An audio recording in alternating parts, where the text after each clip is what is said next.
ఎండలు ముదురుతున్నాయి. వేసవి ప్రారంభంలోనే రాష్ట్రంలోని పలు ప్రాంతాల్లో ఉష్ణోగ్రతలు నిండు వేసవిని తలపిస్తున్నాయి. వేసవి ఆరంభంలోనే బాణుడు ప్రతాపం చూపుతున్నాడు. ఎండ వేడిమికి ప్రజలు ఉక్కిరిబిక్కిరవుతున్నారు. రోజువారీ పనులలో భాగంగా జనం బయటకు వెళ్లాలంటేనే మండుటెండలను చూసి జంకుతున్నారు.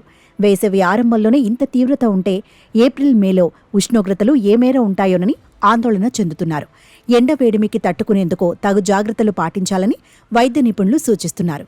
ఏటా వేసవిలో ఎండ వేడిమికి ఉమ్మడి రంగారెడ్డి జిల్లా ప్రజలు అల్లాడిపోతున్నారు. గతంతో పోలిస్తే ఈసారి ఆరంభంలోనే ఎండలు మండుతున్నాయి.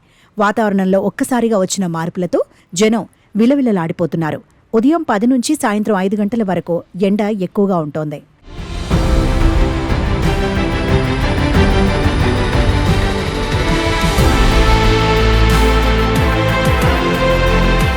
ఎండల తీవ్రత నెమ్మదిగా పెరుగుతుండటంతో పాటు వడగాల్పులు మొదలైనట్లు వాతావరణ శాఖ అధికారులు పేర్కొంటున్నారు. వారం రోజుల నుంచి ఉమ్మడి రంగారెడ్డి జిల్లాలో ఉష్ణోగ్రతలు క్రమంగా పెరుగుతున్నాయి. పగటితో పాటు రాత్రి ఉష్ణోగ్రతలు సైతం అధికం కావడంతో ఉక్కపోత మొదలైంది. మూలన పడి ఉన్న కూలర్, ఏసీ, ఫ్రిడ్జ్లకు మరమ్మతులు చేయిస్తున్నారు. ధరలు పెరుగుతాయేమోనని కొందరు ముందస్తుగా కూలర్లు, ఏసీలు కొనుగోలు చేస్తున్నారు.